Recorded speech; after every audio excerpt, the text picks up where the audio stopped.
শ্রাবণ মাসের তৃতীয় সোমবারে তারকেশ্বরের পথে এই যেন এক ভয়ঙ্কর জনসমুদ্রের আকার ধারণ করেছে।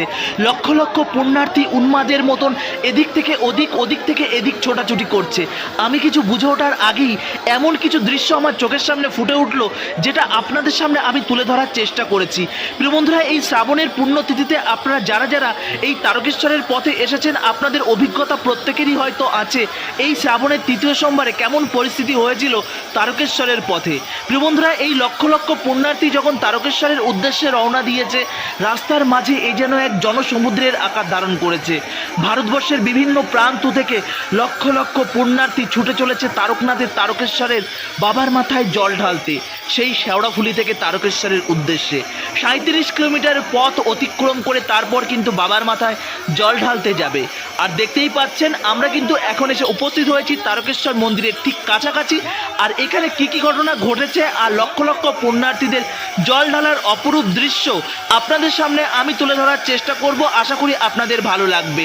প্রিয় বন্ধুরা, দেখতেই পাচ্ছেন কত পুণ্যার্থী এবং ভক্তরা, বাবার ভক্ত, তারা কিন্তু ছুটে চলেছে বাবা তারকনাথের মাথায় জল ঢালতে। তো ভিডিও শুরু করবার আগে আপনাদের কাছে বিনম্র অনুরোধ, আমাদের চ্যানেলের যদি নতুন সদস্য হয়ে থাকেন তবে চ্যানেলটি সাবস্ক্রাইব করবেন, বেল আইকনটি অল করে রাখবেন, আর ফেসবুক পেজ থেকে দেখলে পেজটিকে ফলো করে রাখতে ভুলবেন না।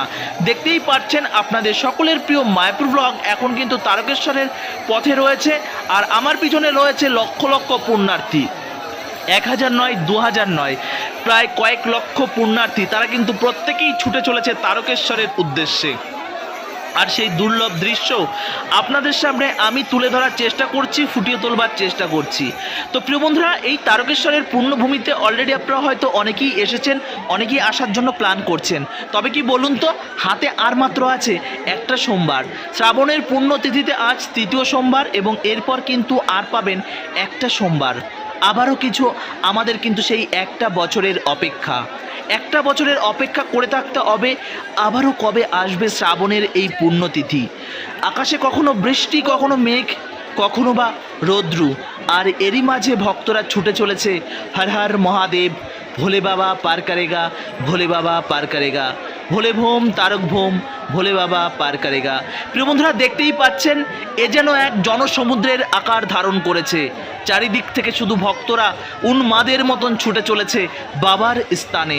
কারোর মনের মধ্যে কোনো নাই কোনো বাধা, নাই কোনো অহংকার, সকলে যেন একত্রিত হয়ে প্রত্যেক সনাতনী আমরা যেন আজ মিলেমিশে একাকার হয়ে গেছি, আর প্রত্যেকেই ছুটে চলেছি আমরা বাবা তারকনাথের তারকেশ্বরের বাবার মাথায় জল ঢালার উদ্দেশ্যে। প্রিয় বন্ধুরা, দেখতেই পাচ্ছেন কত পুণ্যার্থী বাগ কাঁধে নিয়ে, কেউ বা ছুটেছে ছোট ছোট ঘটে করে, মাথায় করে জল নিয়ে ছুটে চলেছে। আর এই যাত্রাপথ কিন্তু 1 কিলোমিটার নয়, 2 কিলোমিটার নয়, প্রায় 37 মানে 37 কিলোমিটার পথ অতিক্রম করবার পর তারপর কিন্তু আপনাদের এসে উপস্থিত হতে হবে এই তারকেশ্বর বাবার মাথায় জল ঢালার উদ্দেশ্যে। ভাবছেন এখন আমরা কোথায় রয়েছি? এখন আমরা রয়েছি ডাকাতকালীর যে মায়ের মন্দির, সেই মায়ের মন্দির। এই মায়ের মন্দিরকে কেন্দ্র করে রয়েছে অনেক অলৌকিক লীলা কথা। তবে আপনাদের বলে রাখি, এই ডাকাতকালীর এই রঘু ডাকাতকে কেন্দ্র করে এই যে মা, মানে এই যে বিশাল একটা মায়ের মন্দিরটি, এই মন্দিরটি কিন্তু ভীষণ জাগ্রত। এই মাকে কেন্দ্র করে এখানে যে আশেপাশে কয়েকটা গ্রাম রয়েছে, কোনো গ্রামে কিন্তু ডাকাতকালী মা ছাড়া অন্য কোনো মায়ের পুজো অর্চনা হয় না, মা কিন্তু অসন্তুষ্ট হয়। তবে এই স্থানে কিন্তু তারকেশ্বরের যাত্রাপথে সর্বপ্রথম স্টপেজ আমাদের হবে কোথায় বলুন তো? এই ডাকাতকালী তলা, এই ডাকাতকালী মায়ের মন্দিরে। মা শারদা কিন্তু এই স্থানে কিন্তু একটা রাত কাটিয়েছিলেন, যে কারণে কিন্তু এখানকার বেশ মাহাত্ম্য রয়েছে। যাই হোক, প্রথমে এই ডাকাতকালী মায়ের উদ্দেশ্যে আমরা এখানে থাকবো, এখানে কিছু সময় রেস্ট নিয়ে তারপরে আবারও হাঁটা শুরু করব। তবে অনেকেই আছে এই মা গঙ্গার জল এই ডাকাতকালীতে নিয়ে গিয়ে ছুঁড়ে ছুঁড়ে মারছে, এটা করবেন না। কেননা মা গঙ্গা মায়ের পায়ে কখনো যায় না, এটা একটা অপরাধ, এটা আপনারা করবেন না। তার জন্য দেখবেন ডাকাতকালী মায়ের সামনে একটা প্লাস্টিক দিয়ে ঢাকা রয়েছে, যাতে গঙ্গা জল মায়ের কাছে স্পর্শ না করে। এই গঙ্গা হচ্ছে দেবাদিদেব মহাদেবের কি বলবো, মস্তকে ধারণ করেছে। যে কারণে এটা কখনোই মায়ের চরণে জায়গাটা নেই, যে কারণে মহাদেব তার চরণে জায়গা দিয়েছে। তো প্রিয় বন্ধুরা, এটা আপনারা অবশ্যই মেনে চলবেন। তবে ডাকাতকালী মন্দিরের সামনে একটি শিব মন্দির রয়েছে, সেই স্তরে আপনারা অল্প ঢাললেও ঢালতে পারেন। তবে আপনাদের মেইন টার্গেট থাকবে কোথায় বলুন তো? সেই তারকেশ্বর। তবে এই যাত্রাপথে অনেকেই এই ডাকাতকালী পর্যন্ত এসে ক্লান্ত হয়ে পড়ে, এটা তো স্বাভাবিক ব্যাপার, কেননা অনেকেই আমাদের পায়ে হাঁটার অভ্যাস নেই, যে কারণে কিন্তু এই সমস্যাটা হয়ে থাকে। যাই হোক, আপনারা তারকেশ্বর বা কেদারনাথ, বদ্রীনাথ, অমরনাথ যে স্থানে যান না কেন, তার আগে 2-3 মাস ধরে আমাদের হাঁটা একটা প্র্যাকটিস করা উচিত, না হলে কিন্তু এই সমস্যাটা আমাদের কিন্তু হবে। এই ভক্ত সঙ্গে এই অপরূপ সৌন্দর্য আপনাদের সামনে আমি তুলে ধরছি, আশা করি আপনাদের ভালো লাগছে। আরও একবার আপনাদের বলে রাখি, ভিডিও ভালো লাগলে প্রিয়জনের কাছে শেয়ার করবেন। আপনারা একটা সাবস্ক্রাইব করলে আমাদের ভীষণ আগ্রহ লাগে আরও সুন্দর সুন্দর ভিডিও বানাতে। আপনাদের সকলের প্রিয় মায়াপুর ব্লগ বিভিন্ন ধর্মীয় স্থানের সুন্দর সুন্দর আপডেট আপনাদের সামনে বাংলা ভাষায় তুলে ধরবার চেষ্টা করে, যাতে আপনারা বাড়িতে বসে সুন্দরভাবে আপনার ধর্মীয় স্থানগুলো দর্শন করতে পারেন। আমি এক্সপ্লোর করার চেষ্টা করি, কেননা আপনাদের অনেকেই আছেন বাড়ি থেকে আসতে পারেন না, সময় সুযোগ পান না, অনেক বয়স্ক অডিয়েন্স রয়েছে। তবে এর মধ্যে আপনাদের কিছু কথা আপনাকে জানিয়ে রাখি, অনেক বয়স্করা আছেন যারা কিন্তু এসে এখানে অনেক রকমের সমস্যার সম্মুখীন হন। যাত্রাপথে অনেক প্রবলেম হয়, কেননা বয়সের সঙ্গে সঙ্গে শরীরের ক্লান্তি আরও অনেক কিছুই কিন্তু দানা বাঁধে। অনেক মায়েরা আছে তাদের ছোট্ট বাচ্চাকে নিয়ে আসে, সেক্ষেত্রে কিন্তু সমস্যা হতে পারে। তবে কি করতে পারেন এই যাত্রাপথে, আপনাদের কিছু আমি ছোটোখাটো একটা উপদেশ আমি দিতে পারি। চলুন সেটা আপনারা একটু শুনে নিন, আশা করি আপনাদের উপকার হবে। ধরুন আপনি বাঘ নিচ্ছেন, বাঘটা একটা ছোটোখাটোর মধ্যে নেবেন, বেশি বড় বাঘ করবেন না। আর বেশি বড় বাঘ করতে গেলে গ্রুপ ওয়াইজ আসবেন, যেমন বিভিন্ন আমাদের ইয়াং ভাইরা রয়েছে, তারা গ্রুপ ওয়াইজ আসলে একজনা নিচ্ছে কিছু দূর গিয়ে আরেকজনা নিচ্ছে, এমনভাবে যদি আসতে পারেন ঠিক আছে। যদি আপনি একা একা আসেন তবে আপনার বাঘ বা ছোট একটা ব্যাগের মধ্যে করে আপনি কিন্তু নিতে পারেন। অনেকেই আছেন ছোট ছোট ড্রামে করে মাজায় গামছার সঙ্গে বেঁধে নিচ্ছে, একদম পেছন পজিশানে, একদম মাজার নিজের পজিশানে, সেখানে কিন্তু গঙ্গা জলটা রয়েছে, এরকমভাবে মাজায় বেঁধে নিয়ে যাচ্ছেন, এটা যাবেন না, এটা অপরাধ। অনেকে আছেন মহাকালের বিভিন্ন রকমভাবে স্কার্ফ, ওড়না, গামছা জাতীয় জিনিস রয়েছে, সেগুলো তারা মাজায় বাঁধছে, এটা ঠিক নয়। কেননা মাজার নিচে আমাদের এইসব মহাকাল বা এই সমস্ত লেখা, হর হর মহাদেব লেখা, এটা কখনো পড়া উচিত নয়।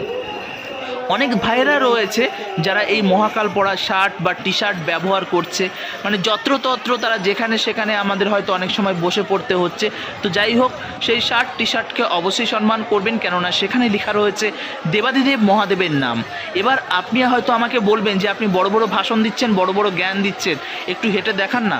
দেখুন, আমি এই যে আপনারা হয়তো একদিন যাচ্ছেন, আর আমি কিন্তু সেই প্রথম থেকে শুরু করে শেষ পর্যন্ত প্রতিদিনই আপনাদের সঙ্গে হাঁটছি। যাই হোক, আমি কিন্তু যাই এবং আসি। তো প্রিয় বন্ধুরা, এটা আপনারা মাথায় রাখবেন। আপনারা হয়তো আমার কথায় অনেক সময় দুঃখ কষ্ট পেতে পারেন, তো আপনারা যেটা হর হর মহাদেব বা শঙ্করের নাম লেখা রয়েছে, সেটাকে রেসপেক্ট এবং সম্মান আমাদের প্রত্যেকেরই করা উচিত। আর প্রতি ভিডিওতে আমি একটা কথা বলে রাখি যে আমরা বিভিন্ন সময় এই যাত্রাপথে অনেক অশ্লীল মন্তব্য, বাবাকে নিয়ে অনেক রকম কুটুক্তিকর কথা আমরা বলে থাকি, যেটা আমরা কিন্তু বলবো না, এটা আমরা সংকল্প করব। প্রত্যেকটা ভিডিওর মধ্যে আমি সেটা উল্লেখ করেছি। আর আপনারা যারা রয়েছেন তারা প্রত্যেকেই প্রোটেস্ট করবেন, এই ধরনের মন্তব্য করলে তাদের বোঝাবেন, ভাই বা দাদা এমনটা বলবেন না। অনেক মা বৌদিকে কেন্দ্র করে, মাসিকে কেন্দ্র করে, বোনকে কেন্দ্র করে অনেক রকম মন্তব্য করে থাকেন, এটাও কিন্তু আপনারা করবেন না। কেন বলুন তো? আমাদের সনাতন ধর্ম শেখায় আমাদের মায়েদেরকে সম্মান করা, আমাদের বোনেদেরকে সম্মান করা। এবার আপনি বলবেন সবাইকে বোন ভাববো, তাহলে বউ কাকে ভাববো? দেখুন, বউ যাকে ভাবার তাকে ভাবতে পারো, প্রিয় মানুষ, ভালোবাসার মানুষ একজনাকে আপনি বাঁচতেই পারেন। তার মানে আপনার ভালোবাসা সেই ফুটপাতের ফুচকার দোকান নয় যাকে তাকে বিলিয়ে দিলেন। তো যাই হোক, এমনটা করবেন না। নেশাগ্রস্ত অবস্থায় আপনারা মাতলামো করবেন না, কেননা ধর্মীয় স্থানটাকে আপনারা মস্করার জায়গায় পরিণত করবেন না। নেশাগ্রস্ত অবস্থায় যাবেন না। প্রত্যেক ভিডিওতে আমি এটা একটা কথা আমি আপনাদের বলে রাখি, নেশামুক্ত ভারতবর্ষ গড়ে তুলুন, নেশামুক্ত সমাজ গড়ে তুলুন। আপনি ভালো থাকবেন, আপনার সমাজ ভালো থাকবে, আপনার পরিবার ভালো থাকবে। প্রত্যেকে ভালো থাকুন, সুস্থ থাকুন, প্রত্যেকে খুব সুন্দরভাবে বাবার মাথায় জল ঢালুন। বাবার কাছে আমি এই প্রার্থনাটাই করি। ভাবুন তো, সেই 40 কিলোমিটার পায়ে হেঁটে আপনারা তো যাচ্ছেন, তো এই 40 কিলোমিটার পায়ে হাঁটার পথে আপনাদের যাতে কোনো রকম সমস্যা না হয়, এই আশাটা, এই কামনাটাই আমরা দেবাদিদেব মহাদেবের কাছে, বাবা তারকনাথের কাছে আমি প্রার্থনা করে থাকি। প্রিয় বন্ধুরা, দেখতেই পাচ্ছেন আমার ভাইরা কত বড় বড় বাঁক নিয়ে তারা কিন্তু ছুটে চলেছে। এবার আপনাদের কিছু গুরুত্বপূর্ণ তথ্য দিয়ে রাখি। লাস্ট যে সেকেন্ড সানডে গেছে, তো মানডে গেছে, মানে সেকেন্ড সোমবার, দ্বিতীয় সোমবার, সেই সোমবার এই বড় বড় বাঁক নিলে যেমন আমাদের গাড়ি রাখার গ্যারেজ হয়, ঠিক তেমন বাঁক রাখারও জায়গা রয়েছে। সেখানে রাখার জন্য আপনাদের কাছ থেকে 20 টাকা, 50 টাকা, 30 টাকা এরকম অনেক জায়গা কিন্তু রয়েছে তারকেশ্বর মন্দিরের আশেপাশে। তবে মনে রাখবেন, যাদের কাছে রাখছেন তাদের একটা ছবি তুলে রাখবেন, তাদের ফোন নাম্বার নিয়ে রাখবেন। না হলে এর আগের সপ্তাহে হয়েছে, আমাদেরই কয়েকটা বন্ধুরা গেছে, তার বড় বড় বাঁক তারা রেখেছে, বাঁকটা অনেক সুন্দরভাবে সাজানো ছিল, কিন্তু দেখা গেছে জল টল ঢেলে খাওয়া দাওয়া করে তারপর যখন বাঁকের কাছে গেছে, সেখানে একটা বাঁকও ছিল না। যাদের কাছে দায়িত্ব দিয়ে রাখা হয়েছিল তাদেরও কোনো খোঁজ নেই। তবে এরকম কিন্তু ঠক, জোচ্চোর, চিটিংবাজের কিন্তু অভাব নেই সমাজে। তো এই বিষয়টা আপনারা মাথায় রাখবেন, কেননা এত বড় বড় আপনারা বাঁক এত টাকা খরচ করে আপনারা বানিয়ে নিয়ে যান, তো এটা কিন্তু অনেক সময় আপনাদের চুরি যায়, অনেকে হারিয়ে যায়। এমন ঘটনা অনেকেরই ঘটেছে, সেটা আমি জানি, এবং আপনাদের সঙ্গেও হয়তো ঘটেছে। আপনাদের কারোর সঙ্গে ঘটে থাকলে অবশ্যই কমেন্ট সেকশানে জানাবেন। কমেন্ট সেকশানে না জানালে কী হবে বলুন তো, আমাকে অনেকে উল্টোপাল্টা গালমন্দ করে যাবে। তো যাই হোক, উল্টোপাল্টা গালমন্দ যারা করে তাদের আমার কিছু যায় আসে না, দুটো একটা এরকম মানুষ থাকে। কেননা এই হাজার হাজার মানুষ এই ভিডিওগুলো দর্শন করছে, তার মধ্যে 2-1 মানুষ খারাপ মন্তব্য করবে, এটা তো স্বাভাবিক ব্যাপার। একটা মানুষ প্রত্যেকটা মানুষের কাছে যে ভালো হতে পারবে, দৃষ্টি আকর্ষণীয় হতে পারবে এমনটা নয়। তেমন আমি একটা অধম সাধারণ একটা মানুষ, আমি যে সবার কাছে আপনাদের প্রত্যেকের প্রিয় হতে পারবো এটা আশা করাটা আমার মূর্খের মতন পরিচয়। আমার ব্যক্তিগত মত, এটা আমি মনে করি। যাই হোক, দেখতেই পারছেন কত পুণ্যার্থী, কত ভক্ত। সত্যি আমার এটা দেখে কিন্তু ভীষণ ভালো লাগে। ভক্তরা যখন প্রত্যেকের প্রেম ভালোবাসা মিলেমিশে, প্রত্যেক সনাতনী ভাইরা যখন একত্রিত হয়ে ছুটে চলে বিভিন্ন ধর্মীয় স্থানে, তখন আমার মনটা না গর্বে ভরে ওঠে। এই বুঝি আমার সনাতনী ভাইরা জেগেছে। শুধুমাত্র এই শ্রাবণের এই পুণ্যতিথিতে জাগলে হবে না ভাই, হবে না বোন, হবে না মা, আমাদের জেগে থাকতে হবে প্রতি মুহূর্তে। বিভিন্ন রকমভাবে আমরা আক্রান্ত হই বিভিন্ন স্থানে, তার জন্য আমাদের প্রত্যেকটা মুহূর্তেই সনাতনী ভাইয়েরা আমাদের জেগে থাকতে হবে। আমাদের পাড়ায় কোনো সনাতনী ভাই যদি আক্রান্ত হয়, সেখানে আপনি ছুটে যান, তাদেরকে সহযোগিতা করুন। আমার যদি কোনো সনাতনী বোন বিবাহ না হয়, সেই বিবাহতে আমরা প্রত্যেকে অল্প অল্প করে আমরা এগিয়ে যাব, আমরা প্রত্যেককে সহযোগিতা করব। আমার কোনো মানে সনাতনী ভাই হায়ার এডুকেশনের জন্য তাদের অর্থ নেই, খুব গরিব ফ্যামিলিতে বিলং করে, আমরা প্রত্যেকে এগিয়ে যাব। একটা সময় ছিল পাড়ায় ক্লাব, সমাজ, তারা কিন্তু অনেক সমাজসেবকমূলক কাজ করে যেত, কিন্তু বর্তমান সময়ে দেখছেন এটা কি হচ্ছে? হচ্ছে না, এটা হচ্ছে না। বর্তমান ক্লাবে সমাজ সংস্কারমূলক কাজ খুব কম। হ্যাঁ, অনেকেই করছে, তবে তার পরিমাণটা কিন্তু খুবই কম। তবে অনেক সংস্থা রয়েছে, অনেক এনজিও রয়েছে, অনেক আমাদের ভাইরা রয়েছে, তারা এই কাজ কিন্তু চালিয়ে যাচ্ছে। আমাদের কৃষ্ণনগরে আমাদের আদর্শ, আমাদের পার্থদা, তার নেতৃত্বে আমরাও এরকম সমাজসেবামূলক অনেক রকম কার্য আমরা করে থাকি। বিভিন্ন সনাতনী ভাইরা যখন আক্রান্ত হয়, আমরা কিন্তু সেখানে ছুটে যাওয়ার চেষ্টা করি। যাই হোক, তো আপনাদের যদি এমন কোনো প্রবলেম হয়, অবশ্যই আপনারা এই বিষয়টা একটু নজরে রাখবেন। আর এই যাত্রাপথে যখন আপনার কোনো পাশে কোনো বয়স্ক মানুষ তিনি যদি প্রবলেমে পড়ে, তাকে সহযোগিতা করবেন। কোনো মায়েরা তারা যদি দলছুট হয়ে যায়, তাকে সহযোগিতা করবেন। কোনো বোন যদি রাস্তা ভুল করে যায়, তাকে আপনার সযত্নে সসম্মানে ট্রেনে তুলে দিন, তাকে বুঝিয়ে দিন এইভাবে যান বা এইভাবে যাও বোন, এরকমভাবে সসম্মান করুন। কারণ মাকে, বোনকে বা আমাদের এই মাতৃতুল্য প্রত্যেককে আমাদের সম্মান করা উচিত। এটা আমাদের সনাতন ধর্ম আমাদের প্রতিনিয়ত এই শিক্ষাটা দিয়ে থাকে। শুধুমাত্র বাবার স্থানে যাচ্ছি, আবেগের বশে অমুক যাচ্ছে তমুক যাচ্ছে বলে আমাকেও যেতে হবে না। আবেগ দিয়ে কখনো ভগবানের ভক্তি হয় না। ভক্তি সবসময় হৃদয় দিয়ে হয়, ভক্তি সবসময় ভালোবাসা দিয়ে হয়। আবেগ দিয়ে যেমন কোনো ভালোবাসা, প্রেমও টেকে না, আবেগ দিয়ে ভগবানের ভক্তিও টেকে না।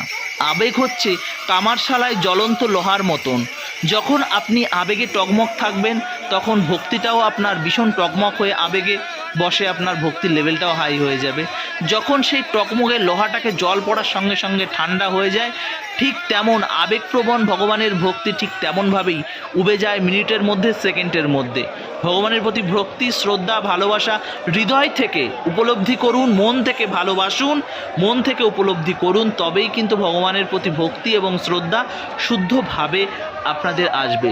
বাবার জন্য 10 লিটার 20 লিটার জল নিয়ে যাচ্ছি, তাতেই যে শুদ্ধ ভক্তি আপনি পাবেন তা নয়। ভগবানের আশীর্বাদ হয়তো পাবেন, মহাদেবের আশীর্বাদ পাবেন। আশীর্বাদ আর ভক্তি আলাদা জিনিস। আমি তো চাই ভগবানের ভক্তি করতে, আর ভক্তি এবং আশীর্বাদ একে অপরের পরিপূরক। কেননা ভক্তি করলে আশীর্বাদ কম্পালসারি, কিন্তু আশীর্বাদ করলেই যে আপনার ভক্তিটা পেয়ে যাবেন এমনটা নয়। তার জন্য দেবাদিদেব মহাদেবের কাছে আমাদের প্রতিনিয়ত ভক্তি, মানে আমাদের যে তার প্রতি ভক্তি শ্রদ্ধা যাতে টিকে থাকে প্রতি মুহূর্তে। আর আমরা যারা বৈষ্ণবভাবে বিলং করি তাদের একটাই দেবাদিদেব মহাদেবের কাছে চেয়ে নেওয়া উচিত, হে মহাদেব, হে দেবাদিদেব মহাদেব, তুমি দেবতাদের মধ্যে শ্রেষ্ঠ, তোমার ঊর্ধ্বে আর কেউ নেই, তুমি আমায় কৃষ্ণ ভক্তি প্রদান করো, তুমি আমায় বিষ্ণু ভক্তি প্রদান করো। এটাই আমাদের চেয়ে নেবার। প্রিয় বন্ধুরা, কথায় কথায় আমরা কিন্তু চলে এসেছি তারকেশ্বর মন্দিরে। আর এই তারকেশ্বর মন্দিরে দেখতে পাচ্ছেন কত ভক্তরা, পুণ্যার্থীরা লাইন দিয়ে দাঁড়িয়ে আছে। আর এটা কিন্তু বেলা, মানে মোটামুটিভাবে আপনাদের প্রায় 11:30-12টা নাগাদের দৃশ্য দেখাচ্ছি। তাহলে বুঝতে পারছেন তো সকালের দিকে এর পরিমাণটা কোথায় দাঁড়িয়েছিল। আর আমি কিন্তু মন্দিরের একটা অন্য গেটে দাঁড়িয়ে আছি, যে গেটের লাইন সংখ্যা কিন্তু খুবই কম। আর মেইন দিকে যদি আপনাদের নিয়ে যেতাম, বাবা বাবা বাবা, হে মহাদেব কোথায় আছো তুমি, কি ভিড় ভাই, আপনাদের বলে বোঝাতে পারবো না। যত্রতত্র পড়ে রয়েছে বিভিন্ন রকমের ব্যাগ, বিভিন্ন রকমের মানে গঙ্গার জলের যে ডিব্বাগুলো রয়েছে, ঘটগুলো, এরকম অনেক কিছু পড়ে রয়েছে। আর এটা দেখতে পাচ্ছেন ওই যে দেবাদিদেব মহাদেবের যে তারকনাথের মন্দিরে যাওয়ার তো অনেকগুলো রাস্তা রয়েছে। সত্যি কথা বলতে কি, অন্য সময় আসলে তাই রাস্তা চেনা বড় মুশকিল, আর এই সময় আমি কনফিউজড হয়ে গেছি। কি বলবো, পাগলের মতন একবার এদিকে যাচ্ছি, একবার ওদিকে যাচ্ছি, একবার ওদিকে যাচ্ছি, একবার এদিকে যাচ্ছি, রাস্তা আর খুঁজে পাই না। কেননা আমাকে যেতে হবে স্টেশন, এই স্থান থেকে স্টেশন বেরোনোর মতন আমি রাস্তাই খুঁজে পাচ্ছি না। দোকানে জিজ্ঞাসা করছি, দোকানদার হেজিয়ে যাচ্ছে। কেন বলুন তো? কেননা তারা প্রতি মুহূর্তে এটা বলতে হচ্ছে তো, যে কারণে। তবে কি অ্যারো চিহ্ন করা রয়েছে, সেই অ্যারো চিহ্ন অনুযায়ী যদি আপনি চলে যান তাহলে কিন্তু বুঝতে অসুবিধা হয় না। কিন্তু এই ভিড়ভাট্টার মধ্যে অনেক সময় অ্যারো চিহ্ন নজরে লাগছে না। আর বৃষ্টি বর্ষা তো হতেই আছে, কি বলবো, সত্যি একটা বিরক্তিকর একটা বিষয়। কেননা এই বৃষ্টি বর্ষার মধ্যে হাজার হাজার ভক্ত সমাগম, তার মধ্যে মানে মিনিটে মিনিটে বৃষ্টি নামছে, কখনো কখনো বৃষ্টি থেমে যাচ্ছে, এরকম কিন্তু চলতেই আছে। যাই হোক, এই মন্দিরে জল ঢালবার পর তারপর কিন্তু আশেপাশে অনেক জায়গা রয়েছে, অনেক লাল ধাগা থেকে শুরু করে অনেক জিনিস রয়েছে আপনারা বাড়ির জন্য কিন্তু অনেকেই নিয়ে যায়। কিন্তু আমি এখন, আমার উদ্দেশ্য, আমি এখন কোথায় যাব বলুন তো? আমি এখন যাব স্টেশন। কিন্তু আমার দুর্ভাগ্য, আমি এখন স্টেশনের রাস্তাটা খুঁজে পাচ্ছি না। কি বলবো, সত্যি এটা আমার কাছে ভীষণ, আমি রাস্তা খুঁজে পাচ্ছি না। কি বলবো আপনাকে, আমি এই যে প্রায় 1 ঘন্টা 1.5 ঘন্টা ধরে শুধু এদিক ওদিক, মানে চারিদিকে তো শুধু লোক আর লোক, ভক্ত আর ভক্ত। কোন দিকে যাব, কোথায় যাব? কারণ প্রত্যেকেই নতুন, অনেকেই আছে পুরনো, কিন্তু রাস্তা খুঁজে পাচ্ছি না। যাই হোক, দীর্ঘ প্রচেষ্টার পর তারপর একটা অ্যারো চিহ্ন পেয়েছিলাম। অ্যারো চিহ্ন পাওয়ার পর আমরা ধীরে ধীরে এখন যাব আমরা স্টেশনের দিকে। আর স্টেশনের দিকে গিয়ে তারপর আমরা কিন্তু বাড়িতে আসব, মায়াপুরে আসব আবারও। কিন্তু কেননা আগামীকাল থেকে শুরু হয়ে যাচ্ছে আমাদের ঝুলন যাত্রা, শ্রীধাম মায়াপুরের ঝুলন যাত্রার সুন্দর সুন্দর ভিডিও আপনাদের সামনে আসতে চলেছে। এখন আবারও শ্রীধাম মায়াপুরের অপরূপ সৌন্দর্য আপনাদের প্রতিনিয়ত কন্টিনিউ দর্শন করাবো। আর সবশেষে থাকবে শ্রাবণের শেষ সোমবার। শেষ সোমবারটা এসে আমরা এবছরের মতন মহাদেবের, মানে এই যে জলযাত্রার, মানে জল ঢালার এই যে তিথি, এই তিথিটাকে আমরা এপিসোডটাকে সমাপ্ত করব শ্রাবণের শেষ সোমবার দিয়ে। আর তারপরের মাঝখানে আমাদের ঢুকে যাবে ঝুলন যাত্রার এপিসোড। তারপর আসছে জন্মাষ্টমী রয়েছে, রাধা অষ্টমী রয়েছে, এরকম অনেকগুলো এপিসোড রয়েছে, সেগুলোকেও কিন্তু আপনাদের ধীরে ধীরে দর্শন করাবো। আশা করি প্রত্যেকটা এপিসোড আপনাদের যথেষ্ট ভালোবাসা দিয়েছেন, আরও ভালোবাসা দেবেন। প্রত্যেকের ভালোবাসায় আমাদের চ্যানেলটি সত্যি 300কে উতরে গেছে, এর জন্য আপনাদের জানাই অসংখ্য ধন্যবাদ এবং ভালোবাসা। আপনাদের ভালোবাসায় আমাদের চ্যানেলটি খুব তাড়াতাড়ি হয়তো 1 মিলিয়নও কমপ্লিট হয়ে যাবে। সবই আপনাদের ভালোবাসা এবং শ্রদ্ধা। প্রিয় বন্ধুরা, দেখতেই পাচ্ছেন আমরা কিন্তু এখন এসে উপস্থিত হয়েছি সেই তারকেশ্বরের স্টেশন। আর স্টেশনের বাইরে কিন্তু প্রচুর ভক্ত এবং পুণ্যার্থী, তারা কিন্তু বসে আছে কিসের জন্য? স্টেশনে তাদের নির্দিষ্ট সময়ের ট্রেনের জন্য। কেউ আসবে শেওড়াফুলি, কেউ বা আবার যাবে হাওড়ামুখী। এমনভাবে কিন্তু অনেক ভক্তই কিন্তু পৌঁছে যাবে। কারণ শেওড়াফুলি যেতে গেলে মানে আপনার হাওড়া যেতে গেলেও সেই শেওড়াফুলির উপর দিয়েই যেতে হবে। তো এরকমভাবেই কিন্তু আপনাদের পৌঁছে যেতে হবে। কত ভক্ত এবং পুণ্যার্থী দেখতে পাচ্ছেন, প্রত্যেকের চোখে মুখে একটাই অবস্থা, ক্লান্তির ছোঁয়া। এটা কিন্তু বেশ মানে 1:30-2 মানে বেলা 2-2:30টার সময় আপনাদের দৃশ্য দেখাচ্ছি। সকালের দিকের পরিস্থিতিটা কোথায় ছিল জানেন তো? মানে এই স্টেশনের সামনে এত পরিমাণে ভিড় ছিল, ট্রেনে আপনার ওখানে গেটের ওখানে পুরোপুরিভাবে বন্ধ করে দেওয়া হয়েছিল। ধীরে ধীরে ট্রেন ঢুকছে, অল্প অল্প ভক্ত করে প্রবেশ করতে দেওয়া হচ্ছে, না হলে যে কোনো রকমের দুর্ঘটনা প্রবলেম পড়ে যেতে পারে। তার জন্য কিন্তু প্রশাসন এবং যে সেন্ট্রাল বাহিনী রয়েছে, রেল কর্তৃপক্ষ, তাদের কিন্তু বদনাম হতে পারে, যে কারণে কিন্তু এই প্রবলেমটা হয়েছে। দেখতেই পাচ্ছেন দলে দলে ভক্তরা ছুটে আসছে স্টেশনের দিকে। প্রত্যেকে স্টেশন বা ট্রেন ধরে তবেই কিন্তু তারা বাড়ির উদ্দেশ্যে রওনা দেবে। তো চলুন স্টেশনের ভিতরে কি পরিস্থিতি আছে সেটা আপনাদের একটু দেখাই। প্রিয় বন্ধুরা, দেখতেই পাচ্ছেন স্টেশনের ভিতরে যখন এসেছি, একটা ট্রেন ঢুকে অনেকক্ষণই হয়েছে। ভিতরটা পুরো গ্যাদারিং, আর বড় বড় বাঁক নিয়ে চলেছে ভক্তরা তাদের বাড়ির উদ্দেশ্যে। যাই হোক, হর হর মহাদেব, ভালো থাকুন, সুস্থ থাকুন, আর এইভাবে আমাদের সঙ্গে জুড়ে থাকুন। হর হর মহাদেব, জয় শ্রী